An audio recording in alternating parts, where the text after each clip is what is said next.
You look like a fucking asshole when you do that. If you post some selfie of yourself with some social justice cause as your little ticket underneath, you just look like an asshole. Straight up. It does nothing. Nothing. Welcome everyone to the Canadian Talkin Shop podcast. This is your host, Stu Francis. Joining me today is my co-host, the king of the jeans memes, the man from BC who has not melted during the heat wave, Mr. Mike Fairclough. What's going on, brother? Not much, not much. The heat wave's a little bit better this week. I'm not going to get into specifics. I lose myself on dates and times, but it's actually a lot cooler. Like, haven't had that air conditioning on all day and stuff, so that's been pretty good. So how hot was it getting up to at its like peak? I think last we were talking, it was getting like close to like 40 degrees, wasn't it? Yeah, there's like a 42 or something. Someone was saying.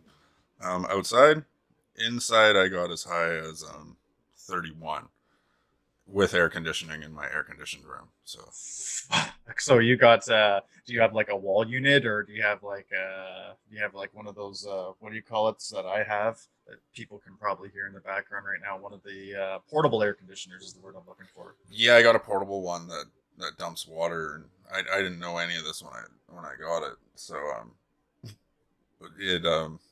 I guess it creates water from the moisture in the air, and it dumps it out. So it'll fill its little container or whatever, and you've got to empty it.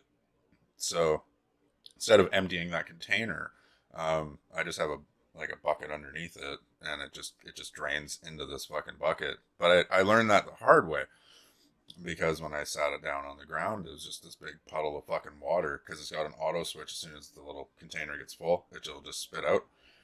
So I'm just sitting there, and all of a sudden, it just starts shooting, like literally, just like looks like it's pissing out the patch. I'm like, That's what the fuck? Okay, so there's water that comes out of this thing, and it's like there's a bit of a learning process, but it's also got one of those vents that goes outside. So yeah. So and that's oops. oh no, it comes out with it's like piping hot air out of the fucking thing.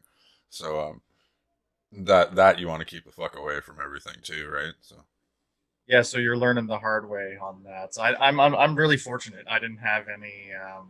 I think it just automatically goes through the tube. I don't have to worry about removing any water or anything like that. So, but I have heard stories from people that have the one where you have to remove the water tray, and sometimes it shuts off automatically, sometimes it doesn't, and it just overflows. So yeah, that sounds like a whole bunch of shit I want nothing to do with.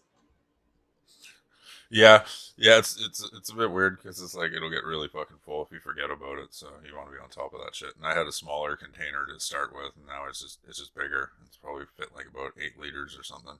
It'll and on the hot days, I was emptying that about 3 4 times compared to like one on average. Yeah, fuck that. But moving forward, I did want to talk about. We had a really successful Canada Day special. We have been getting really good feedback from our listeners. People were excited for us to return. So we thank you all for your support, and thank you all for the kind words. There was a few segments like when I was remembering my dog Cooper. That was a really difficult conversation to have, but it was really therapeutic, and I'm glad everyone really enjoyed it. And keep giving us that feedback. Reach us up on our social medias. Go to CTS underscore pod on Instagram. Take a screenshot. Show us that you're listening. Tag myself or tag Mike at underscore Cutlet House underscore. Find us on Facebook. Type in Canadian Talkin Shop podcast and Facebook and find us there. Mike's currently running the Facebook group right now, or sorry, Facebook page right now. So yeah, just go look there for different clips. Mike's doing different memes and whatnot, so you get a little bit of a different flavor on Facebook than you do on the Instagram. And yeah, that's just about it right now. I mean, we are on TikTok too at CTS underscore pod, and we also are on Snapchat, CTS podcast.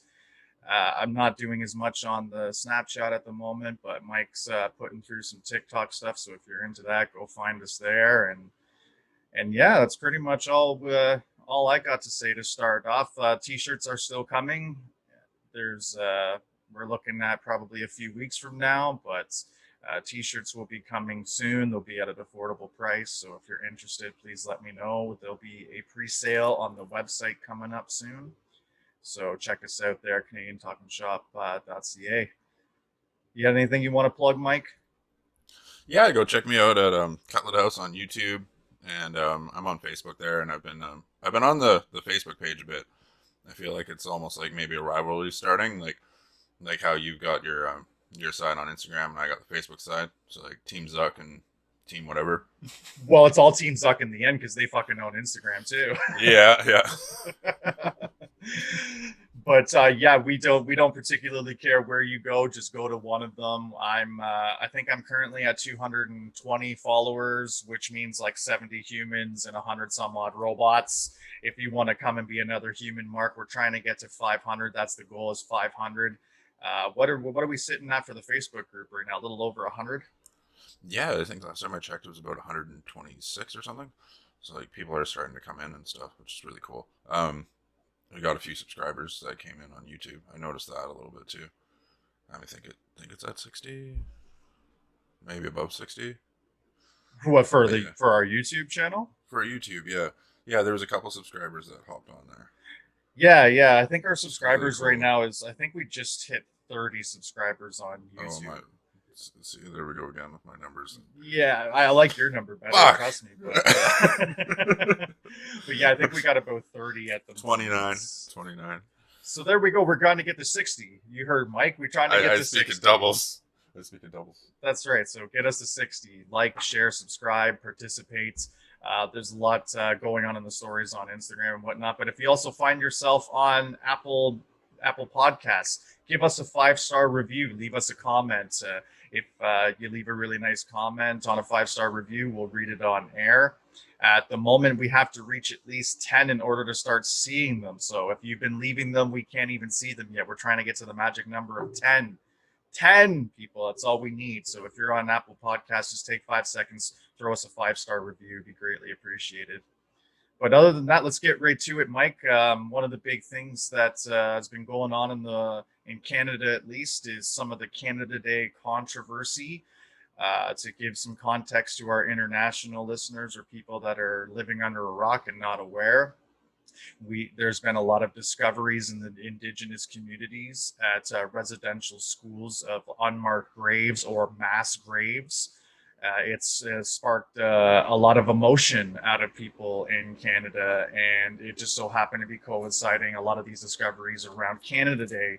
So there was calls for people to cancel Canada Day and to not participate and not celebrate in the country, and it took all sorts of different twists and turns, and we just didn't feel it was the right time to talk about it on the last episode, but it's something that I want to just get into a little deeper at this point. So Mike, I know you know exactly what's going on, and I'm going to give the floor to you to start. But give us your thoughts on everything that's been kind of going on. It's been a lot that's been going on here, and like all in BC at least. I don't know about the East Coast on your end, but if anyone's heard about the statue in Victoria that they toppled, the Queen of Elizabeth statue. So that happened, and then they put a red dress up instead, as just kind of like in memory of all the things that have happened, and just like to spread awareness. And there's a lot of oh, what's the word that I'm looking for? Lots of marches going on. There was one I seen on Canada Day in Powell River, and there's Canada Day just kind of wasn't there. It was just like it's more of an awareness. Like we need to be aware, and we need to be reminded of everything that has happened, and just kind of there's a lot of emotion. There's a lot of tension around. I can't say that there's like violence and riots, but there's a lot of tension. And me personally, I'm kind of watching from afar. Like I don't know where to fit in with it. I just it's hard to see because of everything that's happened and whatnot. And then at the same time, it's like watching a car crash. It's like, well, what the hell's going on? Like, you know, But it leaves me speechless a couple times when I'm like, when I see it on the news, because it is like a reminder of everything that happened. There is that degree of not really knowing. Is anyone going to be held accountable for what happened? You know, how much more are we going to find with media? How much actual truth is going to be there? Um, because, you know, media does lie. And if anyone doesn't think that, I don't know where the hell you're coming from. But, so there's all of that that comes into play, and people use media for attraction, for attention, and of course that's going to get used in the middle, and it's just hard. It's hard to just kind of pinpoint what the actual facts are compared to the actual fodder that's in the air. Like, I'm not saying like the residential school stuff didn't happen. I'm not saying that by any means. I'm just saying for the stone cold hard facts, that's what I want to see. I want to know what the actual numbers are. I want to know like who passed away and everything. But right now we just don't know. There's that degree of like, well, what happened? And there is families that through you know, through their experiences, they dealt with this. They've known about it for the longest time, but no one's believed them. And now this is kind of like well, we told you this happened, but you didn't listen to me. So there's that part of it too. It's like, you know, something happens to you and you're telling everybody, but they just think you're crying wolf and they don't listen. So there's just so much. Like, in what I mean by that is just to categorize it. It's so hard. Like, and I'm hoping the awareness doesn't stop just because Canada Day got quote unquote canceled. I'm hoping the awareness keeps happening, but without. I think the canceling sometimes just it creates barriers, and that's the last thing we need. We need to all come together. You know, I agree, and everyone has the right to have an opinion, but I think everyone needs to come together. Like, there's a few different people that agree that Canada Day shouldn't have been canceled. You know, we should have thought of it as a way to all come together and group together and be strong and, you know, try to heal together instead of this type of separation, because it just creates a bit of a separation no matter what you say or how you put it. And then other people are like, well, what, look at the separation that happened back then, and you can't argue about that. So yeah, that's about it. That's just straight off of my heart, you know. Sure, no, and I can appreciate your views, and I can appreciate everything that you're saying. You hit a lot of valid points and whatnot. And one of the points that you brought up was that you hope that people don't forget, and that's my biggest thing. I think one of the biggest takeaways from this is to give some context. I've lived in North Bay, Ontario, Mattawa, Ontario. This is real northern Ontario. Um, a lot of natives live in those communities. I've had a lot of native friends and whatnot. We've had a lot of discussions about native communities and how they're treated, or just indigenous people in total and how they're treated. And I don't know about a lot of people, but these are issues that have been pissing me off for a really long time. Now, I'm just little old me. What can I possibly do? Like, I don't have at the times. I have a platform now, and that's why I talk about it now. It's not a huge platform, but it's still a platform no less. I never really had a platform before. I had an audience of however many friends I have on Facebook and stuff like that, and I just didn't know kind of how to tackle these issues. But what really pisses me off are these social media activists, is what I call them. And it really started up during Black Lives Matter last year. And what it seems to be is this alarming and dangerous trend of news stories becoming available and people sharing these stories with this outrage based off of not even looking into the actual story itself, but based off of the caption on the post that's been posted by news media or whatever have you. They just read, however many bodies discovered in a mass grave. Yeah, that's a piss off. That is a big time piss off. That is, the fact that that even happened in this country is a travesty. But what some people are doing is that they're sharing this post, and then they start doing things like, I hate Canada, I hate being Canadian, the truth is coming out now, I'm not going to sing the anthem anymore, I'm disgusted to be Canadian. And it's just like, really, really, that's how you're handling this? This is what you're doing? I find that so counterproductive. I see an opportunity here for people's eyes to start finally opening up, because let's just go here to an article in 2016 on the CBC News. Unsolved, case closed or murder, the unsolved cases of Indigenous women and girls. So CBC News looked into 34 cases across Canada which involved death or disappearance of women, by which authorities said there was no foul play. In every case, families of the women say they do not accept the findings of the police and they suggest murder may be involved. CBC found evidence in many of the cases that points to suspicious circumstances, unexplained bruise, and other factors that suggest further investigation warranted. We're talking about, they have a profile section of over 307 profiles of Indigenous women that have been either murdered or are missing. And no one seemed to give a shit about that then. There's 61 Indigenous communities in Canada right now that have long-term drinking water advisories, half of which remained unsolved for more than a decade. More than a fucking decade.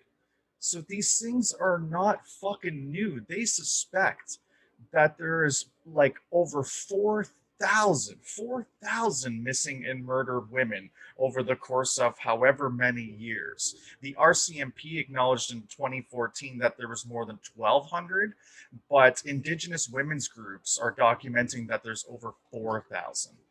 So it's nice that people are starting to wake up now, but it's the words they're using and how they're handling things that really pisses me off. It's like, you've been this ignorant to these issues for this long. You're ashamed to be a Canadian now because of what you've seen on social media. That's fucked up. That's fucked up. You have chosen, especially like, I'm in my 30s, and a lot of the people that I see, and by the way, if the shoe fits for you, then put it on. If this screams to you and you feel offended by this, put that damn shoe on. Because I see so many people my age that should know better and have chosen not to know better. And now they're going to denounce the country and this, and that. I take great offense to being made to feel like I shouldn't be proud to be Canadian. Just because you've discovered something now.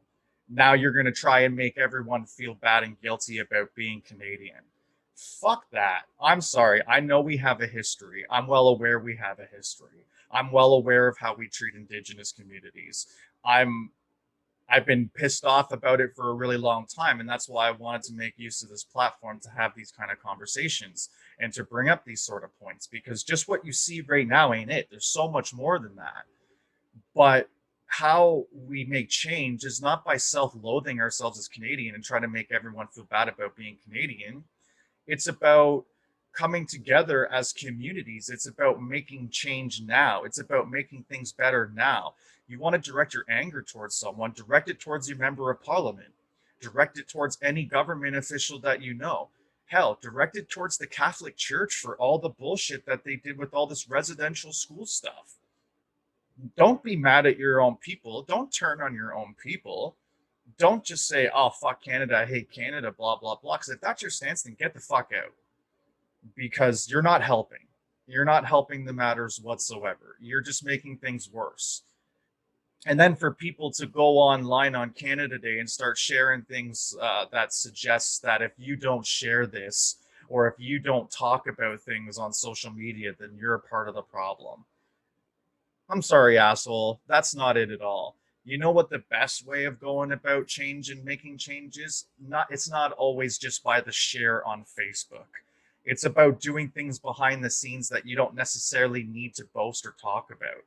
Do you think everyone that donates money to causes and stuff like that goes online and goes, look at me, guys, I donated something, I'm making a difference, and because I posted this on Facebook, now I'm talking about it, now I'm making a difference? It doesn't help.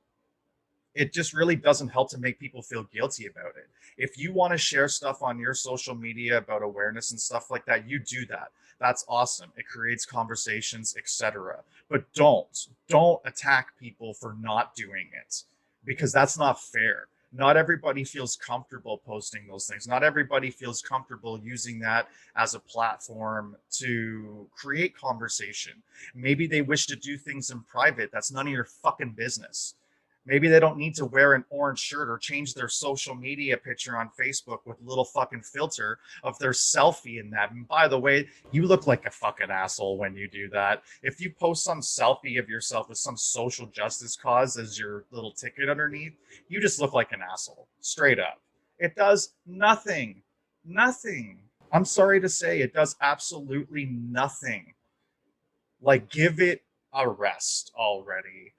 If you want to change your social media picture to just the orange, fine. But yourself smiling and having a great time with something serious like this as your filter, give your head a fucking shake. Like, ridiculous. Ridiculous. So, not to get off topic too much about ranting and stuff like that, it just pisses me off in general about how people treat serious issues and then tend to forget about them. But then they point their finger at everybody and wave their fucking finger at everyone while they're posting it. But 2 weeks later, you don't hear another fucking thing all about it. And I'm looking at all you people that posted about Black Lives Matter last year and don't talk shit about it. You trying to tell me now that Black lives don't matter? Because that's the message that you're sending, because you've now given up on the whole entire thing because it's not a sexy share anymore. It's not something on social media news. We all have the attention spans of fucking ants, it appears. It's like, man, wake the fuck up. Like, if you're going to be mad about something, stay mad about something. If you want to make proper change, do proper change. But some of the ways that we go about it as a society is fucked up and embarrassing. Mike, what's your thoughts on what I just said? That's exactly kind of what I was saying about like the forgetting about it. Like that's my worry. Like when you bring up Black Lives Matter, it's like not many people here in Canada are now talking about that anymore. And I know it's not because they don't think it's important. It's because they're like hopping on a trend wave here, and that gets in the way of actual progress. Like there's people on both sides that I see online that are like cancel Canada Day. Yeah, sure, go ahead, let's cancel Canada Day, but do more and write the government, write Parliament, and share this email that we have, and send it away. And then there's people like, no, fucking don't cancel Canada Day. Let's get our shit together and email our fucking Parliament and all this other stuff and go ahead. Like that's a togetherness right there.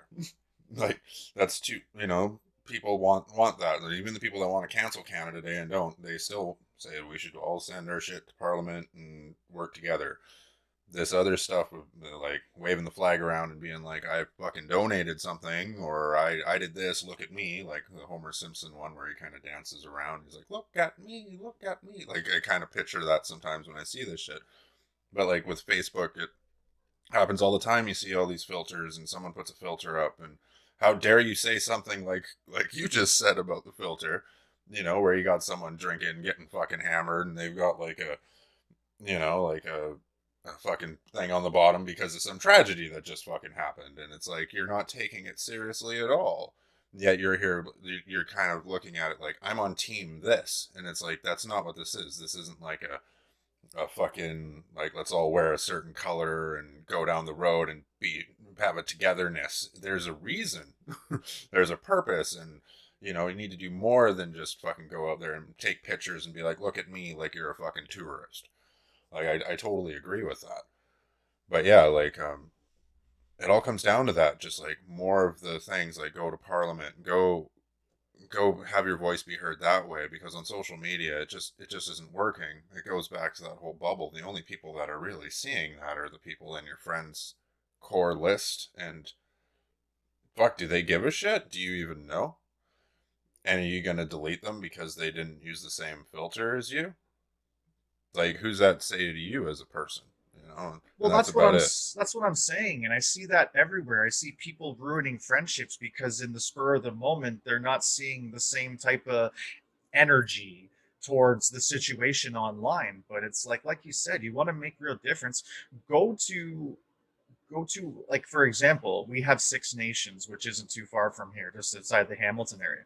Go to Six Nations and have conversations with some indigenous people there if you really want to know. Like, reach out to leaders of tribes and have conversations with them. Write emails and or DMs to government officials, to Catholic Church officials. These are things you can do. Or take a course. Right now, the University of Alberta is offering a free Indigenous Studies course right now. Do that. Go march on the streets when they have rallies and stuff like that. Great.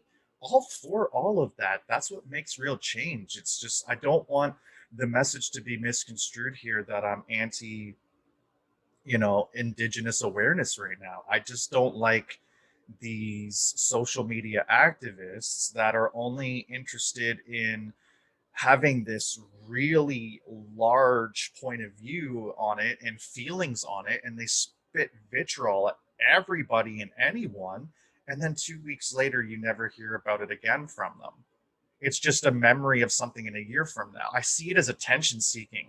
I see it as, this is an opportunity to bring the spotlight onto me by talking about whatever's really going on in the world, and they want to take what they see as the good guy stance on things. But yeah, just seeing the anti-Canadian stuff and hating Canada and stuff like that, it reminds me, it's like, do you think Germans or Japanese, they're not proud of who they are because of the history that their countries had? Think about it for a second. Do you think, like, if there was a celebration in Germany and they're all waving their flags, do you think people should go online and be like, you shouldn't be proud of being German? You should be disgraced and disgusted because of what Adolf Hitler and the Nazis did in the 30s. And it's, I'm so, and that's not to say, it's not to say, because things are still going on to this day in Indigenous communities, and we should be embarrassed by it, and we should be ashamed that we didn't get mad about this and start fucking shaking our fists sooner. But going on anti-Canada rants or denouncing your country and thinking that you're taking this big stand, or making your fellow friends and family feel guilty because maybe they don't want to go the route on sharing something or using their voice or whatever. No, they're not part of the problem. You're part of the fucking problem. Don't force your ideals and the way you see things on other people. Realize everyone has their own path and everyone has their own way of doing things. Stop with this conforming and everyone conforming to the way you think bullshit. We've all had enough. So if you're one of those people and this offends you, good, because I really don't give a fuck. No, I totally agree. Everything you said, man, it's on point. Yeah, this is why I didn't want to talk about this on Canada Day, because I didn't want to get things misconstrued. Do I think maybe we should have forgone any sort of like fireworks and all that shit? Sure, yeah, I totally get that. Making people feel guilty because they didn't wear orange on a day. That's the type of Karen shit that I'm just not on. It's just if I don't need to wear an orange shirt on a certain day to show my solidarity. Like, I can do it in so many other ways other than that. But yeah, it's just this. It's a weird time, man. It's a weird time. I never remember things being this weird, and this, it's so extreme now. Division is on an all-time high, and it's like you said with teams, it almost feels like that, like it's teams, like it's team vaccinated versus team I'm not interested in being vaccinated, team mask, team no mask, team COVID's real, team COVID's not real, team social justice issues, team I don't really want to talk about social justice issues, etc., etc. It's nonstop. It's been out of control since 2020, man. And I don't see any end in sight, and I'm just really wondering why people are so interested on going to war with one another. Unity, like you said, this is the time that we need to quit all this shit, and we just need to start understanding one another. Like, to all you people out there that are so headstrong that think how you think and how you feel is how everyone should think and feel, you're an idiot, because that's just not how the world works. And we need to start understanding that people think and feel differently, and we need to accept that fact. And as long as people that aren't killers or malicious or racist or this and that, then who gives a shit? Don't force people to go shaking their fists like you do. Don't expect people to do everything you do or feel exactly how you do, because it's bullshit, man. Go press that shit onto someone else, not here. You eventually just become the bad guy yourself if you keep pushing it way too hard to that level. And it's like I call it the restrictions and shit. Like here you got this weird like you got well not weird but you got a fire like the heat wave and shit, right? So there's that reason as well with like the fireworks thing. But let's say if the weather was good and it was okay, well you can't light fireworks on Canada Day. Well, it's to say you can't light them the next day. Like it just all the different like restrictions, like you're turning that day into something. Why not pick a different day? Why not we just disassociate with Canada Day altogether? The day we found out all of this information, why didn't we make that a day? And why didn't we? Like I don't make the decisions, but those are some of the things I think about when at the end of the day. And I do kind of think that like where there's just people that aren't even on the fucking same page and they just want to protest. There's a lot of people like that. They live their lives protesting. You see certain people and you see them in the news and they're in every fucking protest in the community. And it's like because they like fucking protesting.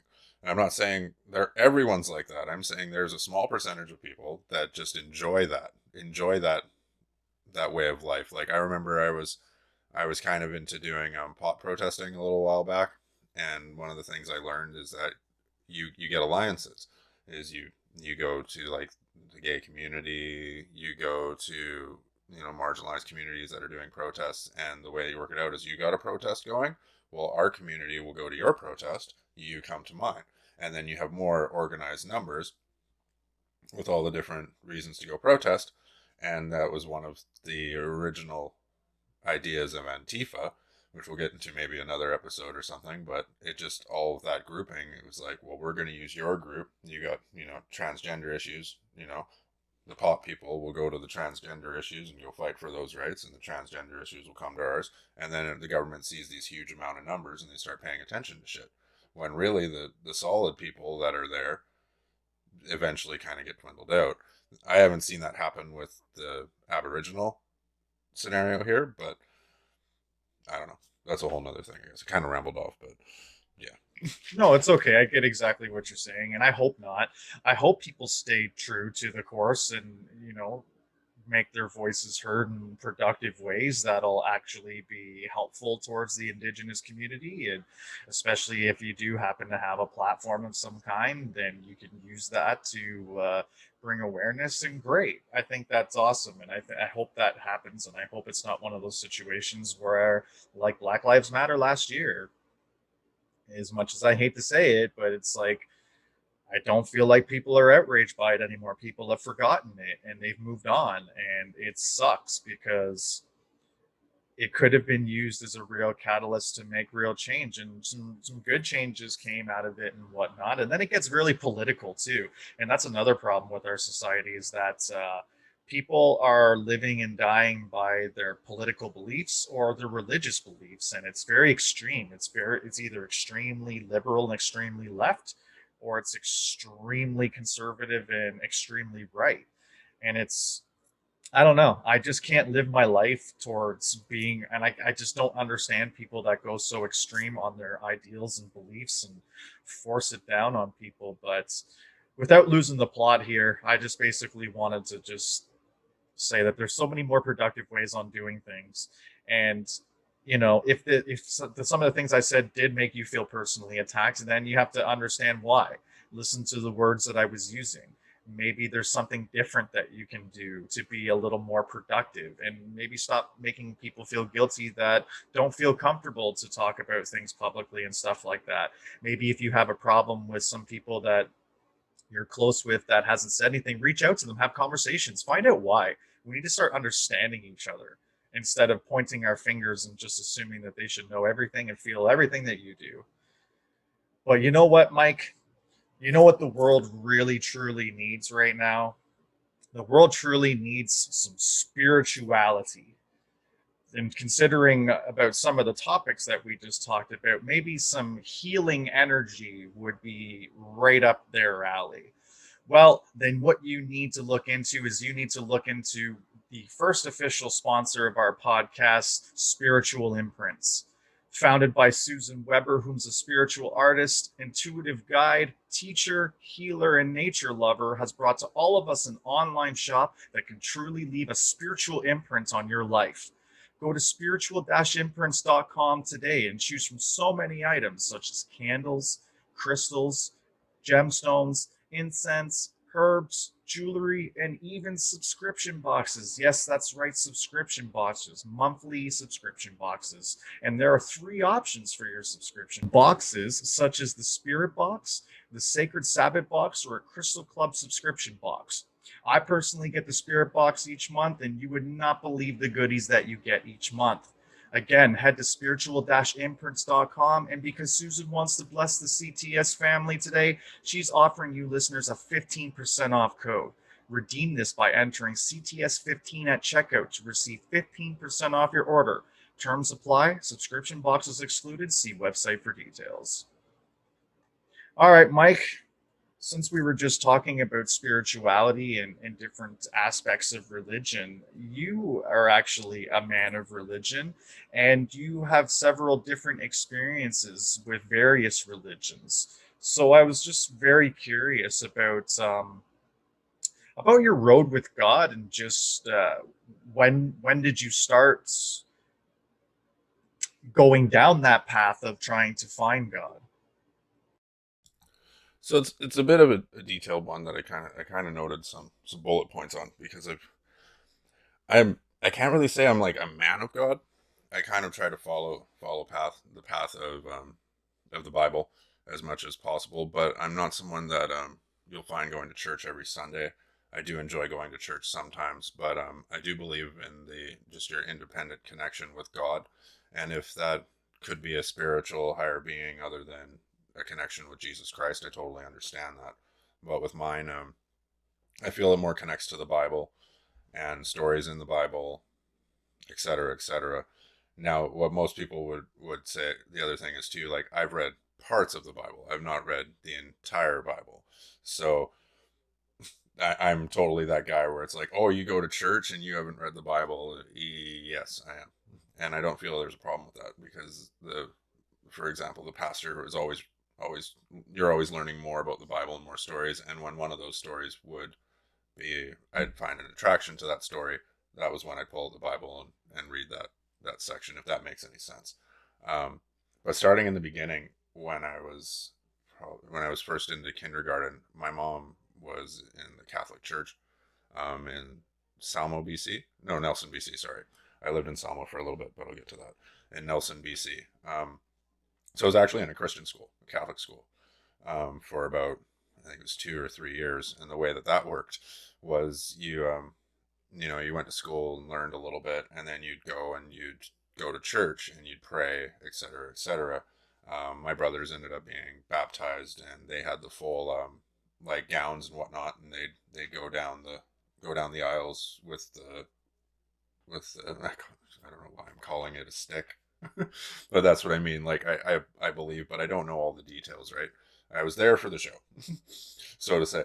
But I remember seeing them, and I was always like, man, I want to be that. Like, whoa, because they had like really cool get up and all this thing and everything, and it just looked really really cool to me as a child. And I was baptized around that time, or from what I remember, I was living with my dad and my mom, and around that time, my dad and my mom had split, and I had moved to Salmo, and I was living with my dad, who also reads the Bible, but he's kind of, from what I remember, he didn't go to church that much either. Like he kind of was just like, they're the people in church are good and everything, but it's still there can be bad people. There's bad people everywhere, right? And I think that was one of his main reasons for not wanting to go to church, is just associating with certain types of people or whatnot, trying to find his own connection with God, etc., etc. But I did end up in Sunday school in Salmo, and that was weird to me because I didn't like it, and the reason I didn't like it was because I was going to school every day, and then all of a sudden it was like Sunday I had another day of school, and yeah, it wasn't a whole heck of a lot of fun for me. But I remember doing it for a little bit, and they give you the little tiny like children's books about the stories of God, like Adam and Eve, how Jesus was born, and I definitely didn't learn a whole lot because I didn't want to be there, um, but it was a part of my life constantly. And then when I left my dad when I was 10. We might be able to get that in another episode, but anyways, um, and living here in Nanaimo, I went to this. It's kind of like a Christian day camp. It's called Awana, and anyone knows that what Awana is. Like, yeah, like way to go Awana. Like, we used to play basketball and we used to do all types of stuff in the church, and then we had to remember the Bible. It was like you get this like this kind of like Monopoly money. It was like Awana money for reading passages of the Bible. Like, did you know any of this? Like No, I didn't. I honestly know nothing about organized religion, to be real honest with you. I don't have really any experiences with organized religion, and I've never heard of almost like a form of currency during like a Sunday school type deal. So you'll have to explain in detail what that's all about. so basically, like you'd go there, and I remember it was kind of like it was almost like if I'm not mistaken, it was kind of like a night youth group kind of thing, because I remember being there for like 3 or 4 hours. Sometimes you'd be there all day, but if you could remember these passages, and you go up to the like teacher doing their thing, and you're like, "Yep, I remember these ones and these ones." They're like, "Okay, tell them to me," and you tell them, and they give you this like currency, and they had a little store where you could go buy stuff. So what me and like a couple other guys did, like we didn't really digest this. It was just like sitting there, and you're like reading it over and over again as fast as you can. And you're reading it so you could go and you can get your money, and you're like blah blah blah blah blah blah blah blah blah blah blah blah blah blah blah, and it's like you got every word right, and it's like yes, and then you got your money, and you're like you're back with your buddies trying to like remember these other verses as fast as you can so you can like go get your payout. So it was kind of like when I look back, I didn't learn much about God or religion or spirituality through that, because that was like the goal. And I remember talking about video games and stuff that we weren't allowed to talk about, like Mortal Kombat had just come out, right? So there was the odd kid that like had that game, and it was like, you guys can't talk about that game, and we'd be like, Mortal Kombat, blah blah blah, like there's blood, like yeah, like all that shit.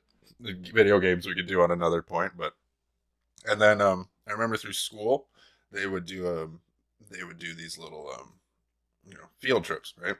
But you'd go to different religious places. And this one time I actually got to go see a Sikh temple, which was actually kind of cool. Um, I like all types of food from all around the world. So there's a big amount of people here that just like fucking don't like curry, don't like East Indian food, et cetera, et cetera. I love East Indian food. Like anywhere I go, if I get East Indian food, it's like fucking right. It's like I'm stoked. And I remember going in there, and they had given us lunch, and it was curry, and there was roti and all this stuff. They fed us all and everything, and then you go up, and none of us had turbans, right? So they have these bandanas. You reach into this bin, you get a bandana, you put it on your head, and then you go and you pray to the guy who literally like it's something out of a movie. Like I guess this is where they got the material from, right? The guy's on a guitar, and he's doing it like a seance, like like no disrespect, it's just how I remember it. And I remember I was like I did a couple bows, and then we left, and that one stuck with me because it was kind of the start. I was like, okay, there's other stuff than like Christianity. Like there's more than that, and like there could be something different. And there's nothing wrong with these people. Like they're perfectly fine. Like they got all their shit together. They're just believing in something else, right? And because it wasn't really taught to me that there was a whole lot more, and it wasn't like I wasn't allowed to go pursue those things. It was just kind of like it just wasn't in my plane of vision, so to say. No, I was just about to ask you. So, how did religion come into your life? Like, did someone like was it a family thing? Like you're saying that your dad a little bit was your mom. Is your mom heavily religious or anything like that? At the time, like when I was younger, it was in school, so it was just kind of like, boom, you're in there, right? But for me to actually believe, I totally, I'm almost at that part. But in the beginning, it was just kind of, I was just kind of thrown in, like it was just like this is what you're doing, and it was normalized to me to do it. It wasn't. it wasn't necessarily I didn't want to. It was just it was there. You know what I mean? Like it felt like it was kind of a part of school. It was just a part of something that we people did. I was encouraged to go to Awana. I was encouraged to go to Sunday school, and it's just kind of like, yeah, let's go, really kind of thing. Um, but after the Sikh temple, I remember my aunt had my auntie Anne had traveled here. She used to travel here from Ontario every summer. She'd drive all the way. Lady in her like 60s and 70s driving in her station wagon all the way across Canada every summer. And she'd go to Anglican church, and no one would want to go with her. And I was like, oh, it's another place that people pray and do stuff. Like, sure, I'll check it out. And I was there for a little bit, and I took it in a lot more, like because I like singing and whatnot. So I was like, whoa, okay, this is kind of cool. Like I'm kind of getting it, And after that, I remember going to a gospel church for a little while, and it was the same thing. It was like I was starting to really get it, whatnot. But I wasn't fully there. And then I had a scenario in my life where things kind of got really rough. I was going through a lot of depression, um, and I remember after the event that happened, I'd rather not really describe in detail. I was walking down the road, and I don't remember where exactly I was going, but I had seen the Baptist church, and that was where I made my connection with one of my friends, Randy, who was a pastor at the time. And I called the number on it, and I was very blunt. I was just kind of like, yeah, I don't really want to be sold on religion. I don't want to be sold on anything, but I'm having some hard times and whatnot, and I just kind of need some help and some guidance and whatnot.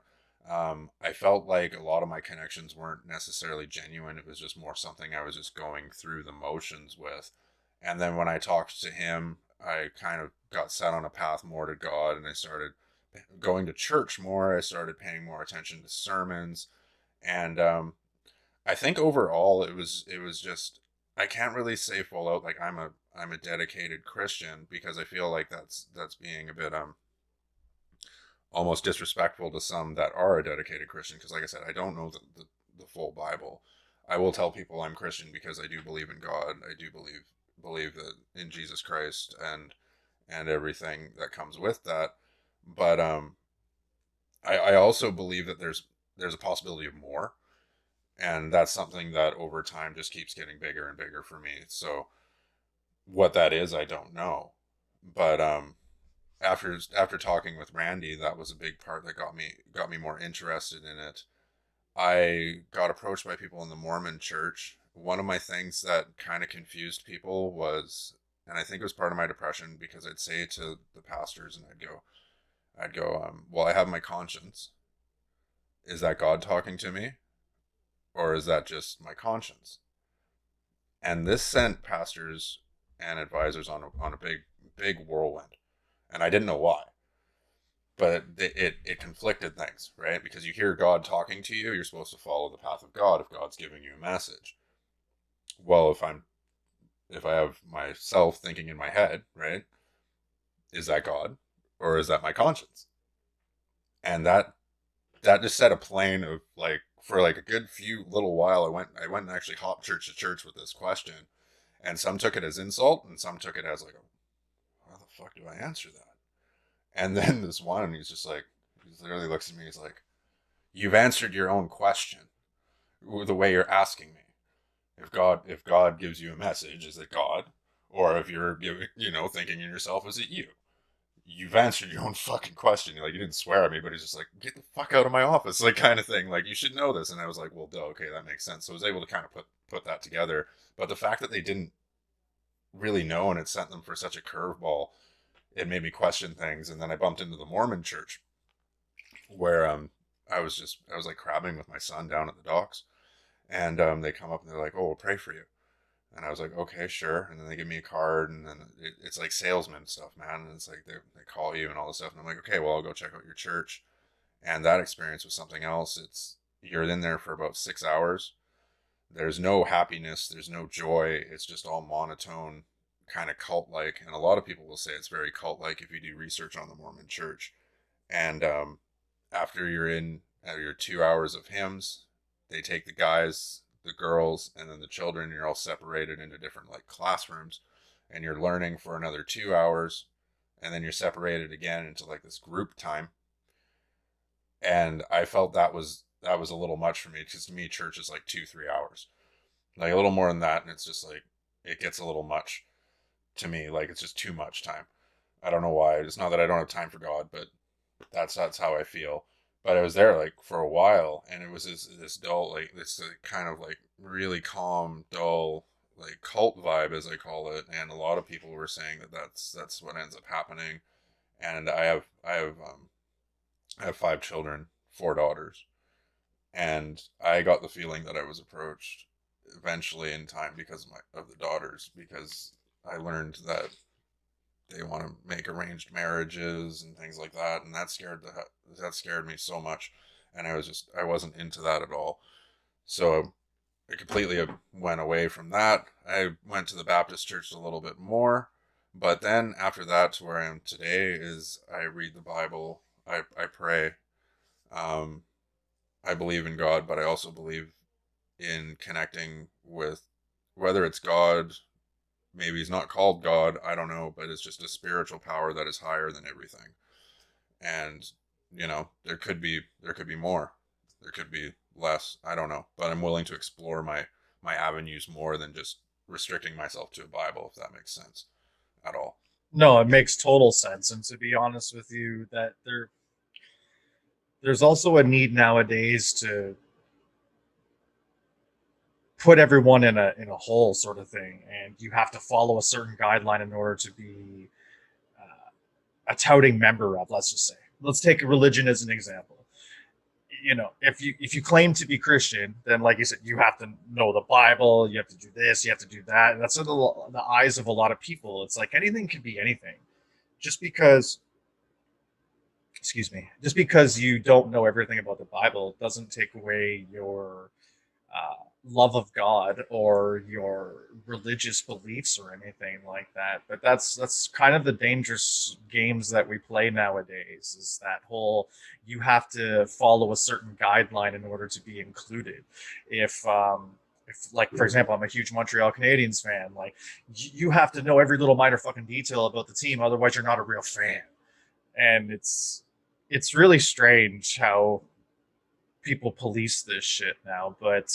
But no, I think it's cool. I think it's cool that you're on your own journey, and journeys take time, and what that journey is it's your own journey, and there's no right and there's no wrong. And if you believe in God, and you know, just because you don't read the Bible every day or go to church every Sunday does not necessarily make you a man of God. It's just that you go about practicing your religious beliefs in your own way. So, but no, that was cool. That's it's cool insight, and it'll be interesting to see where you go with that. But I wonder, have you ever had a meal, Mike, that's ever brought you close to God? Only when I use Epicure products. Well, then you just nailed it. So if you use Epicure products and that brings you close to God, then people, you need Essence of Spice. So Essence of Spice is products made by Epicure. And are you just tired of having boring and plain dishes that you make day in and day out? Or maybe you're even sodium or sugar conscious and don't want to ruin your diet? Count me in on all those things. But with Essence of Spice, you don't need to worry any longer. From seasonings, dip mixes, beverages, desserts, and even cookware, you can get these easy meal solutions for yourself and start adding some flavor into your life. Most importantly, these are clean and fresh ingredients and 100% gluten free. This is chef quality food made at home and most importantly by you. Now, you can get direct shipping to anywhere in Canada or even delivery in the Greater Toronto Area. All you have to do is contact Samantha Facilla Deuce by searching Essence of Spice on Facebook or going to her website, Samantha Facilla, SAMANTHAFacilla.epicure.com, or text the word SPICE, SPICE, to 647 802 7264. Standard texting rates apply. Essence of Spice, people. The shit that'll have you tasting things that'll bring you closer to God. Not really. Not really. We have to say not really, but It gives you wings, but in another way, I guess. It'll have you feeling angelic. How about that? Yeah. But moving on to our next segment here, we're going to do another cannabis review here. This week, I've got some pre rolls by Namaste. It's a 24 karat gold strain. Now, you're probably wondering what the fuck's a 24 karat gold strain? Well, it's crossing a kosher kush, which is primarily an indica, with a popular sativa dominant tangy. And I'm a huge fan of all tangis in terms of sativas. But right now we're looking at, it's about 15.8% THC.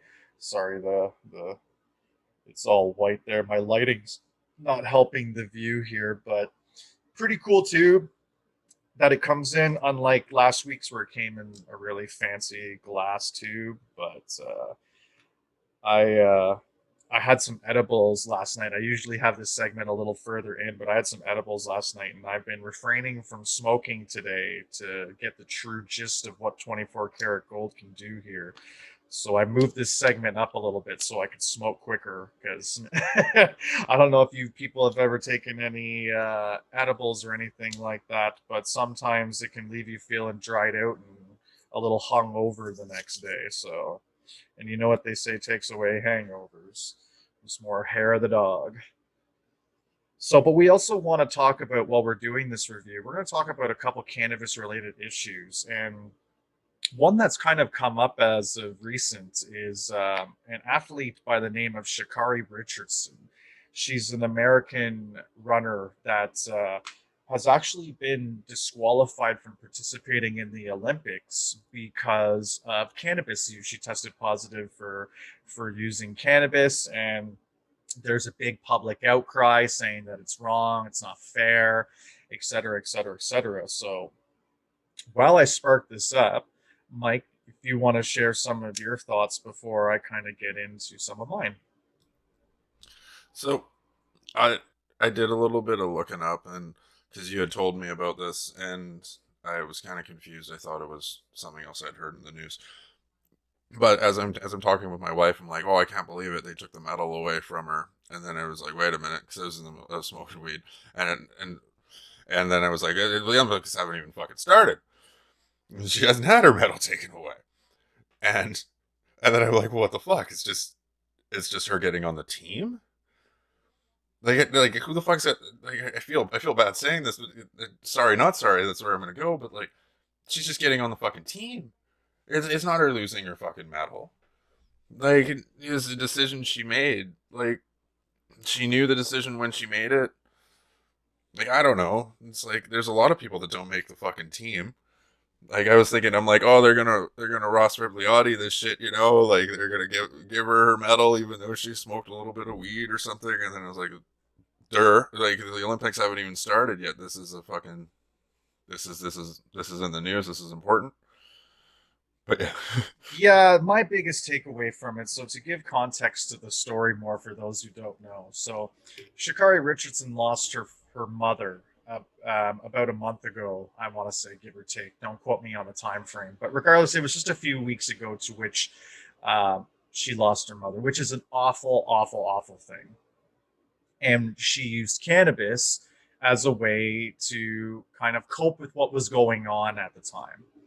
And that is a perfectly fine thing to do. She did it in a state where it was legal. She did nothing illegal. On the law side of things, when it comes to Olympic qualifying and the IOC rules and stuff like that, while it may be an antiquated rule, while it may be a very dumb rule, while it may be a rule that should change, it's a fucking rule.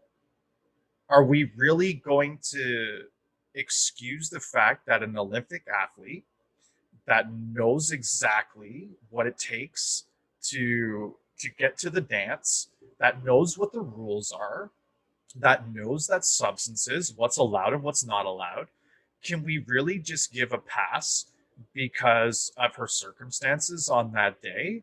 It's like, oh, you know what? Totally understand. Your mom passed, you used it to cope. You know what? We'll make an exception for you. No problem. No.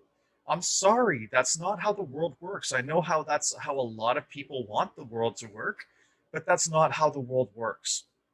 That's like me being a cannabis manager, knowing damn well that I can't smoke cannabis before going into work. And then I have a bad day. Let's use when Cooper passed as an example. And I used cannabis as a mechanism to cope, but then went to work. Now, if they see me high, they're going to send me home or discipline me or fire me because that is a big no-no. You can't do that. And I can't just expect them to give me forgiveness and to look past a rule that's set in place because of my circumstance in the background. And I think that's the plot that people are losing on this. I know some people are making it racial and stuff like that too. And I'm sorry to say, this ain't it. That's not the fight. This ain't the fight to make it racial. It's not racial. It has nothing to do with it. The fact remains is that she is an Olympic athlete that got caught with a substance in her that's against IOC rules for better or for worse, and there's consequences to that. I'm sorry. There just is. So I don't feel bad for her. I don't feel bad for her at all. I feel bad for her that she lost her mom. I feel bad that she lost someone near and dear and close to her, but I don't feel bad that she decided to pick up a joint in order to cope with things when she knew damn well that that was against the rules. I mean, am I so far off to say that? Well, and then I'm just going to throw this one in here. She self-medicated, so there's that too. There's no one that recommended this. She could have went to the IOC or whatever the hell it is, and what can I do here? I'm feeling depressed. I'm feeling sad. Is there some way, if there's anything in there, like to be able to talk to some kind of support instead of making that decision on her own. Like her whole career is on the line. You know what I mean? And that's a slip she knew that she was doing. What would happen if the drug was different? Do you know what I mean? I mean, we had one of the Olympians here that there was a problem because she'd taken Tylenol at one point. I don't know if you remember that, but she was. I'll look it up because I want to find the name now. But it has something to do with taking Tylenol for pain. Like their tests are so strict, and you know this when you're going into it. Um,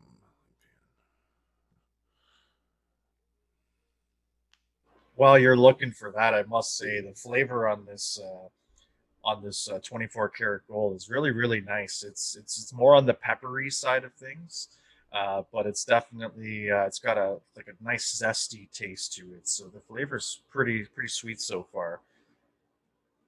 Mike's just looking up the athlete in question here for Tylenol, and that's another stupid thing too. Like Tylenol, really, I don't see what's so performance enhancing about it or cannabis, but yeah, I remember it being in the news like it was some big fucking thing. Like I'll have to look it up, and someone can lash me with it in the comments or something. But it happened. I remember. Damn it.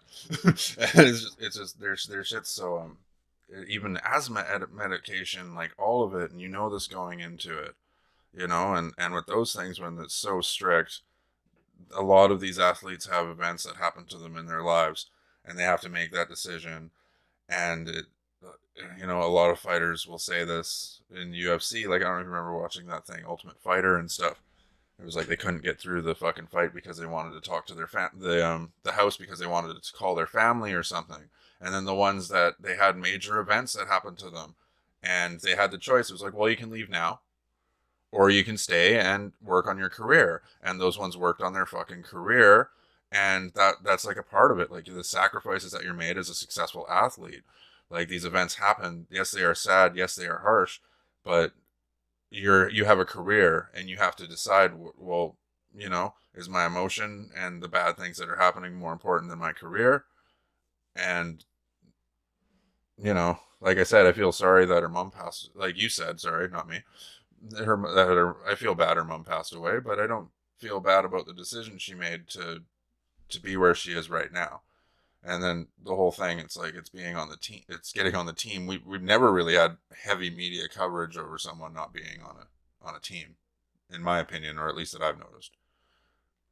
Well, no, not so much, but I mean, like, it's the circumstances around it, right? I mean, there's so many boxes checked on why this is a story to put out there by the news media because they knew, especially because she's a woman of color, that it'll stir up all kinds of pot and have all people talking. And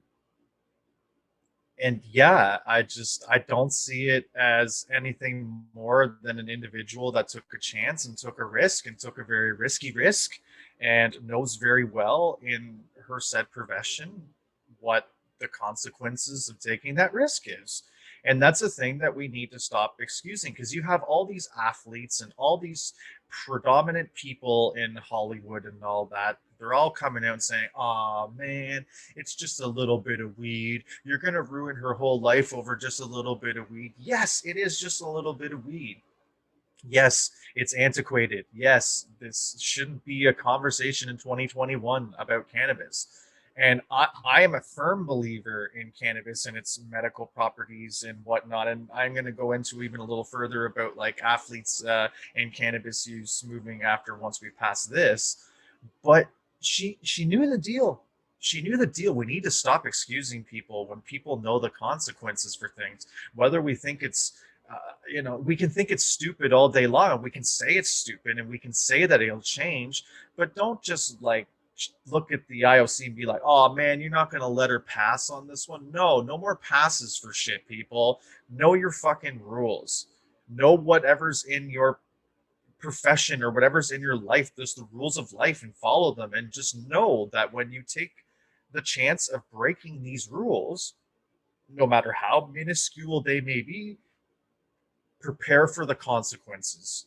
Prepare for I do it every day. I speed down the highway every day, but I know that if I get pulled over by a cop and get issued a ticket, I assume the responsibility of that because I put myself in that risk. We can't just have people coming out, he was only going 10 over.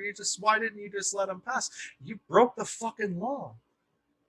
So I see so much of this stuff for the past few days, and I just felt like it was important to just remind people that there's consequences to actions. And if you think something's outdated and whatnot, then channel your anger in a different way. This goes back to the first segment. It's just people channel their anger and shake their fists at the weirdest things, and it's just yeah, it's interesting times. But one thing that the NFL needs to start doing. I was just watching Dark Side of Football on Vice TV. I watched the whole first season yesterday, and one of the episodes was just pain and what NFL players go through, and it's pretty well documented the amount of pain that NFL players go through, and CTE and all these medical findings that are coming out in the world. But where sports is really falling behind is cannabis. I mean, they just got a every single sport pretty well. It's barred. I think there might be one sport. I think basketball. It might be okay. I don't remember.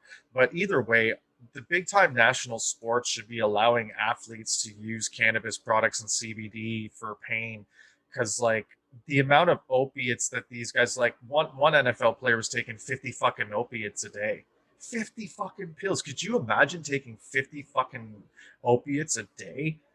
Like it's so fucked up and people are dying at a record level, and it's like we gotta relax our view on cannabis with athletes, period. Even Sha'Carri Richardson, like really performance enhancing, I can understand why that's a piss off because but then there's properties to cannabis where it's really like if you smoke a really nice sativa, you could be really focused, you could be really energized. Those things can be looked at as a competitive advantage to a certain degree, but they need to relax their laws on letting athletes use these products because it'll get them off of the junk and it'll have them have a better way of life. I mean, what's your thoughts on that? Cannabis has come up with some amazing things, especially with fighting cancer cells and whatnot. I'm not in the road where it's like it's a cure for cancer, but I do believe it completely helps, and it's definitely under researched. And for athletes, like I had this stuff. It was mixed with arnica, and it was this type of this lotion you'd put on sore muscles. And holy shit, man, does that stuff work like a charm? Like, and it's weird because I don't think it's all pain companies that are trying to suppress it, but it's definitely some, you know, like it does help with a lot of shit. And because you can grow it in your fucking house, you know, there is a certain amount of people that don't want that, in my opinion. But what's great about it is the research coming out, in my opinion, and same with psilocybins and that same discussion, because now people are researching it a little bit more because it's more they're more lax on the laws with it, so to say. Like if you have some, you're not going to get arrested or anything. So people are able to kind of they're using psilocybins for projects in universities and just trying to learn on how it works for depression and the amount of doses for it and LSD even. And I think marijuana is one of the stepping stones for that, the legalization of that. It kind of opened the door for people to be allowed to kind of just research other things. So not just cannabis in one needs to be researched more, but the others as well. But I do think it started with cannabis, like because it did definitely have this kind of feeling to everybody, like it was just this horrible evil devil drug. You know what I mean? Like no one should be taking it. People just take it to get high. They don't take it to help. And now people know that that's not the scene. And anyone that does, they kind of need to do a little bit of research on it, like just people with like it starts with appetite, but there's so much more. Like you said, you could go on for a long time about the benefits of it, and the benefits outweigh any negatives, in my opinion. I get really sleepy. Right? You know, like what's the worst thing that's gonna happen? You're gonna eat too much and feel a little shitty the next day. Like, ooh, you know, better send out the army to go and get rid of this awful evil drug because yeah, I understand exactly what you're saying, and it's been. I mean, anyone in the cannabis community can tell you that it's been one of those things that you haven't ever understood why it was ever illegal. I mean, the amount of revenue that we're bringing in as a nation now with it being legal, it's it's never really made sense to a lot of people. But hey, we're getting better, and I think what really needs to happen is America as a whole just needs to get on. They need to be United States. Yeah, the same United States that's in your fucking country name. That's what needs to happen. The whole entire country needs to legalize. Because once the US legalizes, then as a whole, instead of just states, it'll have a huge ripple effect on things, especially with I think Mexico's either decriminalized or they're on the verge of legalization themselves. If we can, as a whole continent, just be legalized, man, the places that we can go. And like you said, we're doing research on things like LSD on microdose levels. We're doing the same thing with ecstasy or MDMA, Molly, whatever you want to call it. So there's a lot of benefits to psychedelics, and like you touched on it a little bit, pain companies and stuff like that, they're certainly threatened by it. They're very much threatened by it, but now they're just going to have to get on board with it. There's it's either you get with the times or you get left behind because people are just too hip to the fact of pharmaceuticals are garbage for the most part. I mean, I try as much as possible to stay off pharmaceuticals. I take allergy medication, like I mentioned before, that's necessary, and I take a stomach pill every day that's necessary. But if I could find natural ways to deal with that, and I've looked and I've had no success, so I succumbed and I take the pharmaceutical. But if you really looked into the pharmaceutical industry in a whole, whew, that's a fucking rabbit hole all in itself. So Yeah, there was one of these ones, I think it was on Netflix, where there was this pharmacist down in the States, and it was right around the OxyContin explosion, and that one's a really good one. I think it's backyard pharmacist or something, but he just ran like a mom and pop pharmacy, and he had tons of people coming in just to get OxyContin for all types of different shit, and people started dying in his community, so he started questioning things, and he kind of opened up a can of worms when it came to him selling, like pushing these pills in the community. They had sales reps coming in and giving people bonuses for pushing these prescriptions. They had doctors that were drug mules that were addicted to the pain pills just as much. Like, yeah, the pain medication world is definitely a wormhole. Yeah. and it's starting to lose its they're starting to lose their place and their footprint in the world, especially with things like cannabis and the other drugs that we've mentioned and whatnot. And it's funny now because in this country we used to do a program in school called Dare, and it was like drug recognition and stuff like that, basically telling you like stay off drugs and all this stuff. But really, all it was is just like, so cannabis can make you feel okay. Good to know. Good to cocaine can really? You feel that way? Oh, well, I fucking better try that. And then you just start a whole fucking list of all these things you want to start trying. But the real drugs, the nastiest drugs that we sell are the legal ones, and that's tobacco and fucking opiates. It's crazy to me. It's just the more and more I think about the way we are as a society, the more and more I just don't get it. But one thing though that really I can understand, and one thing that really does make sense, and one thing that people really need to get on top of, and that's Brimax. Now we talked a little bit about Brimax last time, Mike, and I felt your excitement on the possibility of some of the products that can be used. What were some of the products that you were really, really hyped to try for yourself? The eyelashes thing, that sounds really interesting. Yes, the Thing. natural curl. Yes, yes, I know. Because when I mentioned that last time, your eyes lit up like a Christmas tree. So you know what, people? You all need to experience Brimax too. Now, Brimax was co-founded by Brittany Pierce and is a mobile beauty services company that provides professional salon or spa-like experiences, but in the comfort of your own home. Now, Brittany believes in the true and full beauty experience at a price you can afford. Now, Brimax offers services such as teeth whitening, eyebrow lamination, lash fit, body contouring slash laser lipo, and that's without even having to have any invasive surgeries. Now, Brimax uses a specifically designed laser machine that is not harmful whatsoever, and a laser machine not being of any harm. People, it says it all right there.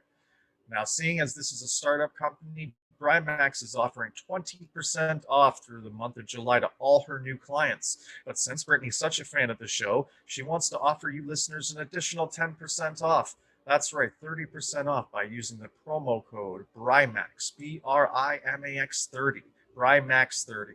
Now, this offer is only available to residents of Southern Ontario, Canada. To get your pricing or to book your appointment today, search Brimax Beauty on Facebook or at Brimax Beauty, BRIMAX BEAUTY on Instagram, or you can pick up the phone and call 647-571-1305. That's Brimax Beauty, people. All right.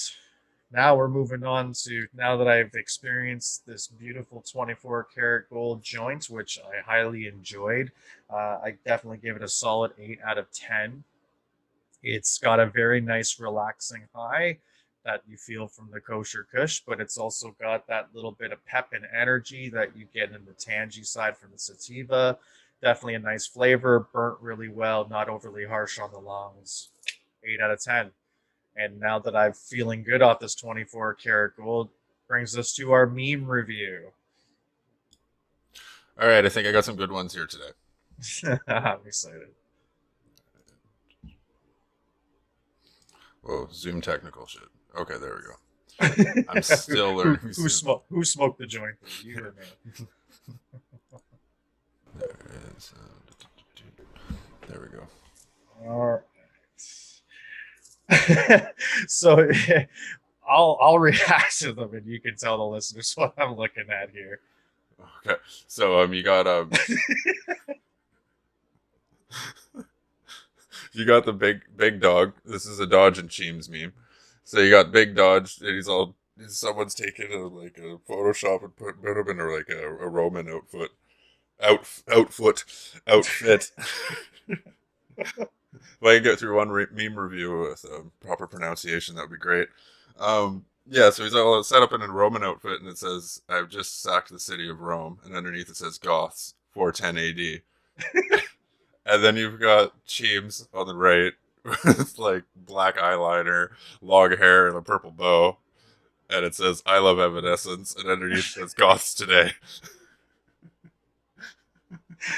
So it appears goths have not changed since like the early 2000s, because I'm pretty sure when I was like 16, I dated a girl that was just like that. I'm such a goth. I love Evanescence. Oh, man. Fuck. No. No, not at all. That's fucking good. Wake me up inside. Save me.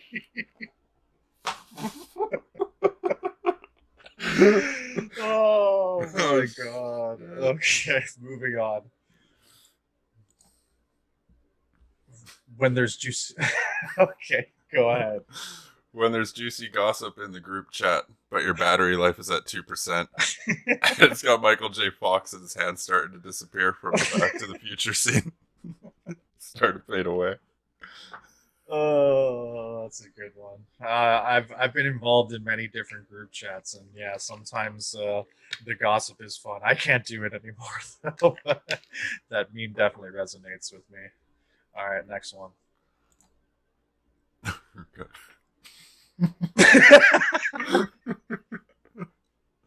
All right, so on the top, you've got a picture of a woman with a t-shirt, and the caption on the top, it says, "A woman wearing nothing but a t-shirt.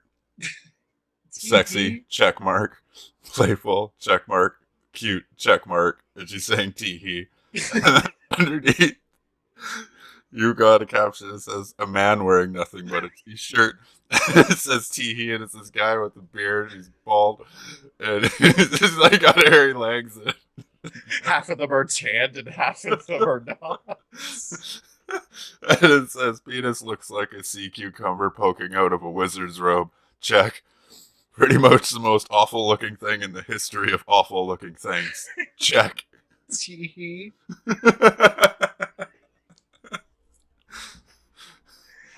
Oh my.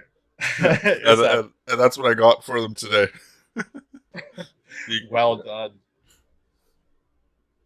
Oh yeah, that was fucking funny. Yeah, well done. Yeah, you Spotify and Apple podcast listeners, you got to find your way onto the YouTube channel. We'll start making these as segments. We'll start segmenting off the memes one specifically, just so you can have a peek. Because yeah, that was good. And maybe next time we'll throw in a few more if you think we can squeeze some more in there. Because 3 is good, but I feel like we can do like 5 to 10. What do you think? Oh, I'm totally into that. Yeah, and I threw some of the last episode, the Canada Day episode memes on Facebook, the Facebook page, so they are there if anyone's interested. Because they made it so you can't Google these, and if you can Google them, well, let me know, because that means I'm not doing my job. There you have it, guys. You know where to find Mike. Let him know. Give him shit. But we're gonna move on to. It's actually your choice. I have no idea what we're moving on to. You've alluded something to do with Montreal Canadiens, and that I should know my shit about them. So I'm going to only assume here that you are going to ask me some fucked up left field questions about my team, like in 1972, who scored the goal in the third period. It's type of shit. So please, the floor is yours. Awesome. This is great. Okay. So, you can hear me, right? All of a sudden, my end just went all fucking weird. So, for anyone not seeing the video, I'm my stage here set up. I'm getting it all ready to go. Like I said, I'm so excited. Oh, I don't know whether to be excited or nervous. Nice Christmas lights, by the way. Yeah, no problem. Christmas in July, right? Okay, so best of 7. Okay.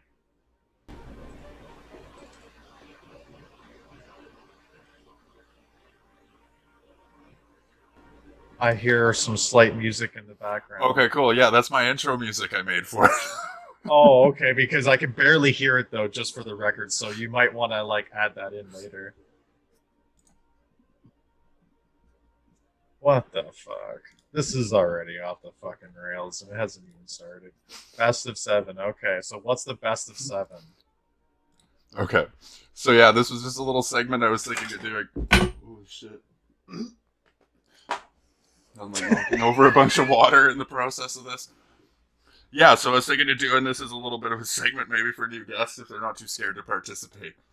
There's a Oh best of my. seven thing and maybe ask them 7 questions and you get 5 right, then you win, and if you don't, well then I don't know, maybe a walk of shame or something. If it's best of 7, it's 4 right. Oh shit.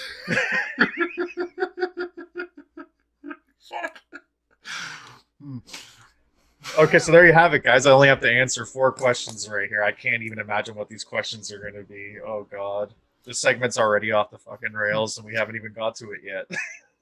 Okay, so all right, so here's question 1.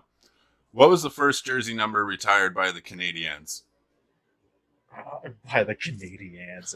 That's what I was wondering. I even messaged. See, here's the inside. I messaged privately because I don't know how to pronounce this. Is it Canadiens, Canadiens, Canadiens, Canadiens, Canadiens, Canadiens? I just call them Canadians.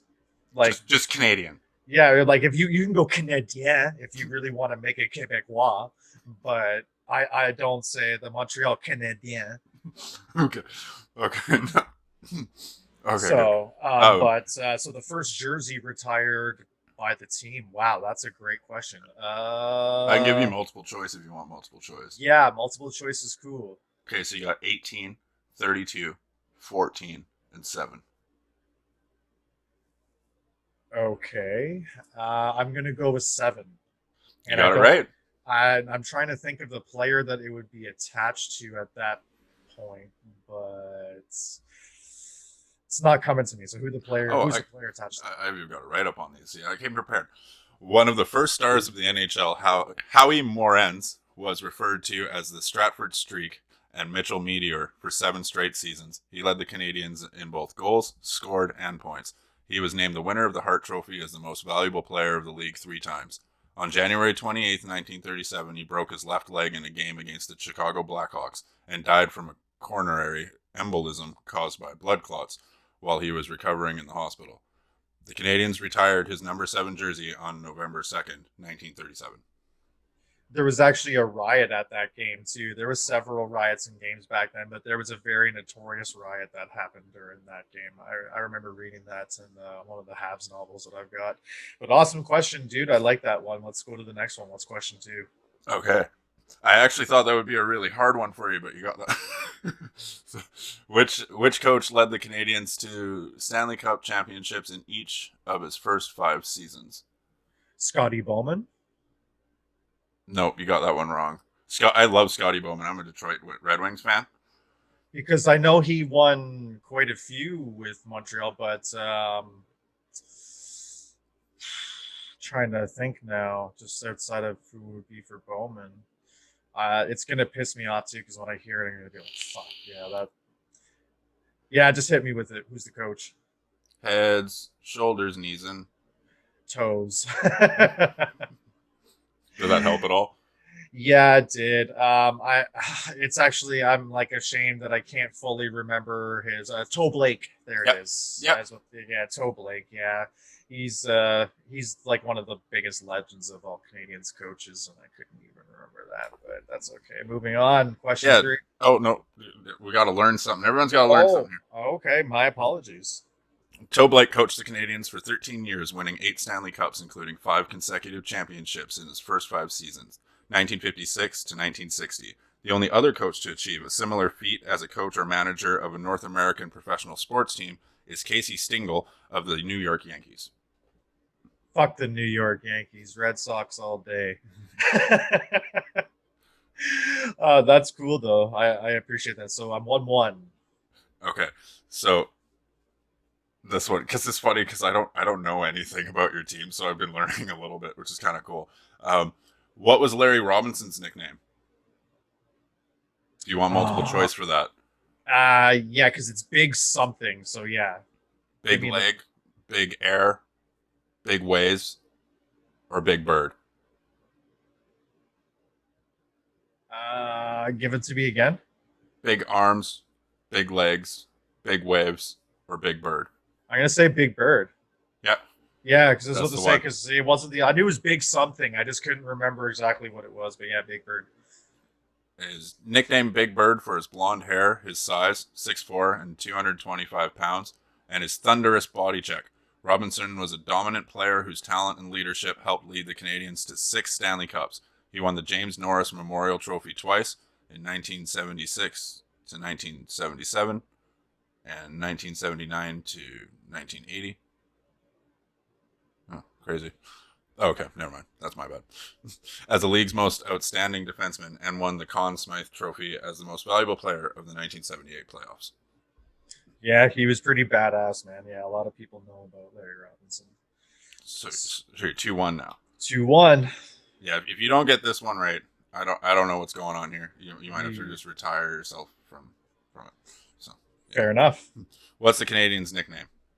The Habs. Yeah, you got that one right. Les Habitants de Montréal. Yeah.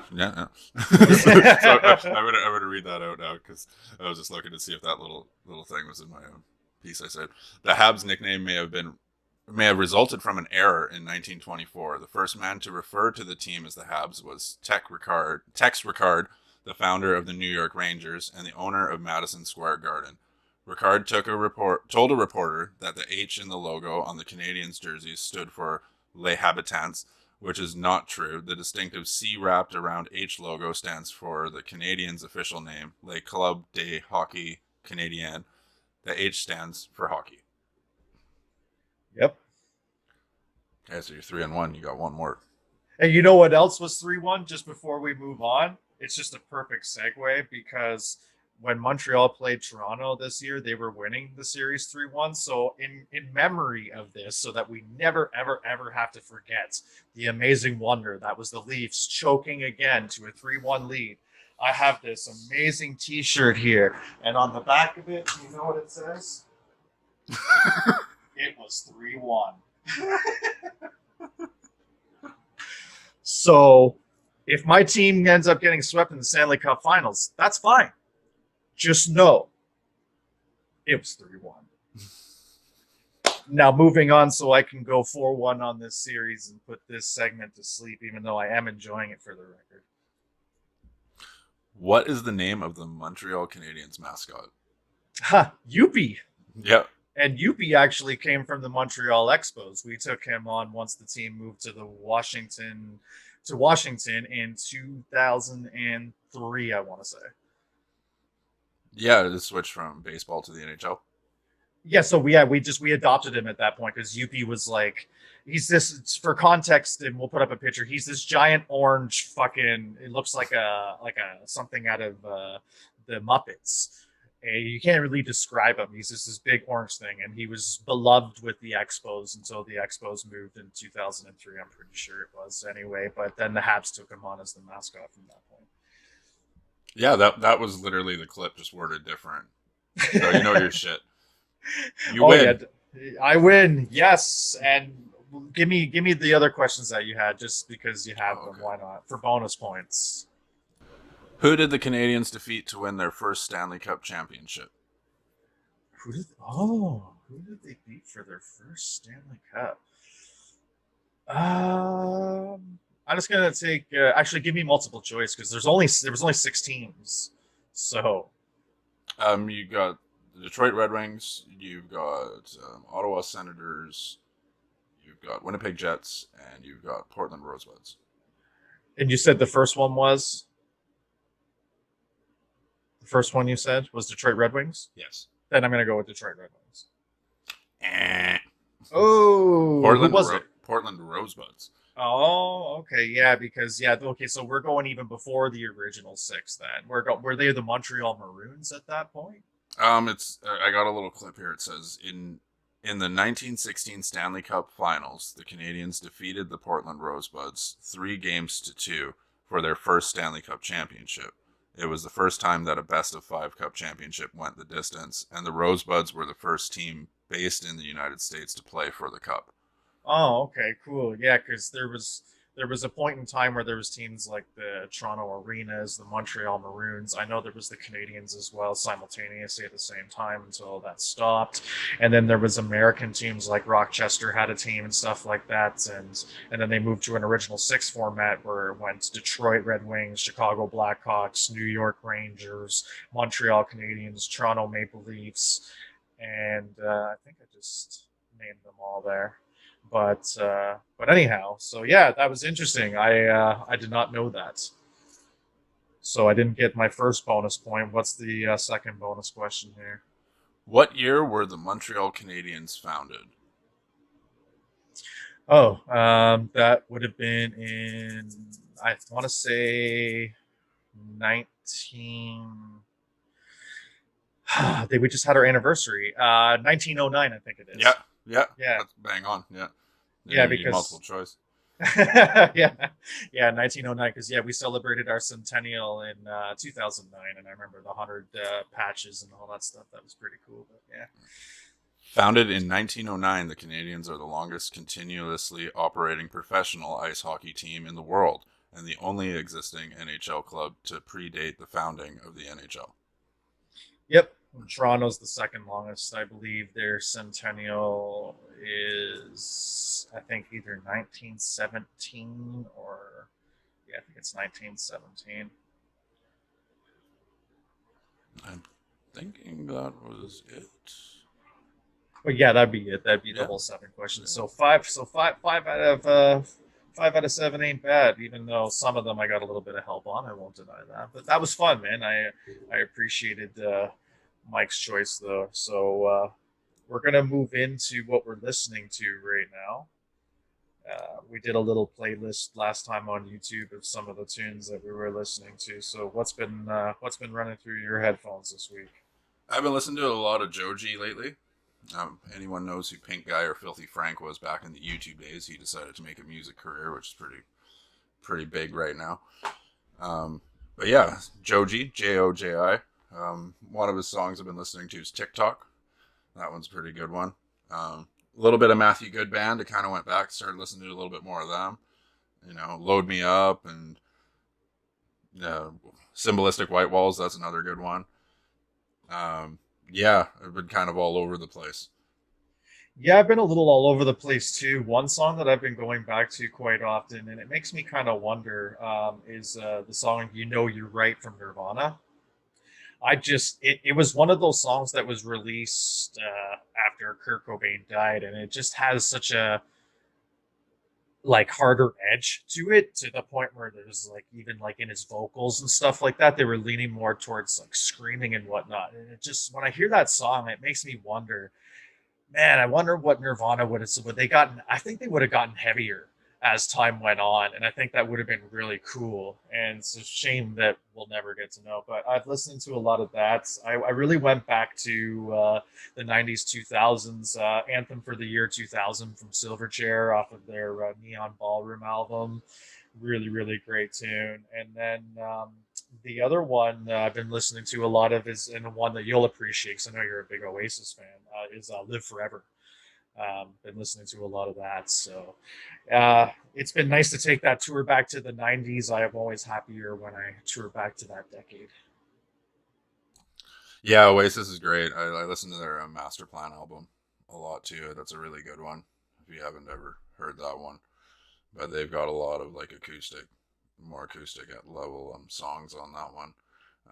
Master Plan was a really good album. I think it was more popular in Europe than it was here, though. Like most of their stuff is. Yeah, definitely a lot of their stuff is more popular there, but I've listened to pretty much everything Oasis has done. I'm like Coldplay, really high on Oasis as a band, even though, excuse me, I know the brothers are, a little on the douchey side of things, but hell, one of my favorite bands of all time is Limp Bizkit, and that's fronted by Fred Durst, who's one of the biggest douchey guys of all time. So douchiness does not matter to me as long as the music is good. And I love Matthew Good band personally too. I love Matthew Good. I traveled back to his Vancouver album the other day, actually. Last Parade, great tune. And but yeah, if you're interested in any of these songs that we're talking about right now, check us out on YouTube. We have a playlist going there. We'll just keep adding our new tunes each week into a new playlist. Check us out. Leave comments. Let us know what you're listening to and what you're enjoying right now. And Mike, I think it's time to close the shop. So we just want to remind listeners to keep checking us out on Friday. We're back to our original time slot on Friday. This will drop on Friday the 9th at midnight, and then every Friday from there on out. We just released on Thursday for the Canada Day special. We're gonna keep introducing new segments. We're gonna keep talking about some of the stuff that's going on in the world and the hot button topics. And if you disagree with our statements or you agree with our statements, feel free to DM any one of us. And if you're interested in coming on the show and presenting your point of view, we're interested in taking on guests eventually. But we're going to keep on trying new segments and trying new fun things. And you know, maybe it's not always going to sound the greatest, and maybe it's not always going to look the greatest, but we're continuing to learn. We're continuing to have fun. Feedback is always important. So if you have any feedback and suggestions as a listener and how you think we can improve and what you think we can do better on, then DM us, write the show, email stu@canadiantalkinshop.ca. But we appreciate you guys, and we appreciate the time that you gave us on our Canada Day special. We know it was a 3-hour episode, and a lot of you guys hung on and listened to the whole thing, and we're really appreciative of you. And Mike, you got anything left that you want to add? Yeah, come check me out on Facebook. Let's get some comments in there. Like, go ahead, send whatever you want. You can say hi, hello. You can say you guys really suck. You guys can do anything you want. Like generate a laugh. Like, come on, we'll read out your comments online. Let's start the conversation. Let's get some things going. And if you hate that I said that and that's offended you, then hey, good. What are you gonna do about it? Come on over and talk to us. You can check me out on Facebook. You can check me out on Instagram _Cutlet House _ and Cutlet House Plays over on Facebook. I've got a YouTube over there on YouTube, Cutlet House Plays, and Canadian Talkin Shop podcast on Facebook. That's another one too, where you'll find the memes. You'll find some other clips of what we're doing here, because we're throwing a few small clips of our podcast on there for the people that might not want to hang around for the whole entire time, because that's cool. We all get that. We're all busy people, so check those out too. Yeah, and we might have some contests going in the future from what I've been told, so that would be really cool. Stick around and check out what we got coming in the future. Absolutely. Couldn't have said it better myself, Mike. And we appreciate everyone's time and look forward to us next week, where we'll continue the fun. The final review again on that cannabis strain.